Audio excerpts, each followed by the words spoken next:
you've had a lot of great partners, and you work well with a lot of people. I mean, they put a comedian in the booth with you, and you made it work. Madden was so different, Al, in that I remember once reading an article that said, he hit you like a strong drink. He was just such a force of personality. Was it difficult? I mean, because you knew that you've always been a guy that you navigate the play and then you set somebody up. John was different. There was a Barkley quality where he just didn't do it like anybody else. Was that easier or more difficult for you? I had 7 wonderful years with John, and it was basically very easy. And one of the reasons was when John came to me in 2002 at ABC on Monday night. He had left Fox, and Pat Summerall was either going to retire or not be on the number 1 game. So it made it easy for John to come over.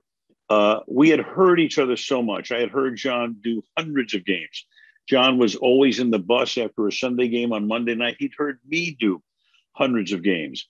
And I remember when we got together for the first time, and our producer, Fred Godelli, who's still my producer on Sunday night now, Fred said to us, do you guys want to do a practice game off tape, and we'll roll the tape and you guys can see where you are? And John looked at me because I was kind of the senior guy at that point. John's coming to ABC and I'd been there X number of years. And I said, I don't think we need it. And then we walked out of the room and John said, I'm glad you said that, because we both felt that it would have been artificial to sit there and try to figure out where we were in front of a monitor and calling a game in a studio, a fake game. So I know when John and I made our debut together in 2002 at the Hall of Fame game in Canton, by the time I got to the second commercial, I felt like I'd worked with this guy for 50 years. This was easy as pie. And we just had, I think, a genuine feel for each other's rhythm. And we had a great amount, I had a great amount of respect, obviously, for John. I think he did for me as well. And it made it so pleasurable and so fascinating. And I've said this before, Colin, I think one of the great things about John is that apart from the game itself, apart from when we were in a football world and we would just, be talking at dinner, he was a fascinating man, extremely well-read, curious about everything. And some of the greatest conversations I've had with John had nothing to do with football. I mean, he was a true Renaissance man, and is. Yeah,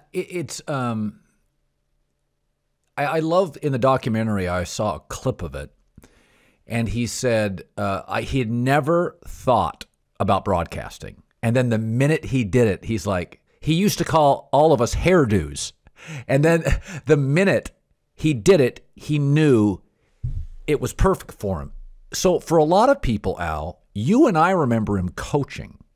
Mm-hmm. And I can remember, like Jerry Tarkanian, it was the short sleeve dress shirt, kind of ill-fitting.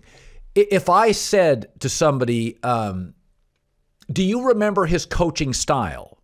If I said, hey, what was like Air Coryell, Bill Walsh, because I don't necessarily, I remember him as a big flamboyant personality on the sideline yelling at referees. What was his coaching style? Do you recall? Well, it was pretty much what the Raiders style was too, go vertical.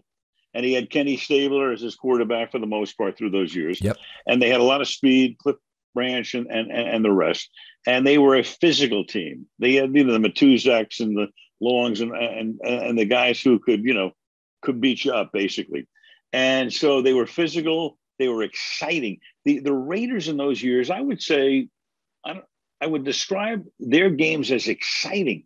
They played not only winning football, but unbelievably entertaining football. And you go back through some of the games that John coached, and those are some of the most memorable games in the history of the National Football League, including, of course, the Franco Harris catch, no catch, which, of course, John lives on, has to live on the other side of. But he was a guy, and it's so funny you talked about, Jerry Tarkanian and maybe the short sleeve dress shirt. With John, to me, when I picture him on the sidelines, John was always, he had one of those paper credentials tied to his belt loop, as if he needed a credential to get into the Oakland Coliseum, right? But I loved it. There was John, larger than life, a guy who's going to go to the Hall of Fame as a coach, and he's got that little credential dangling from his belt loop. He was special.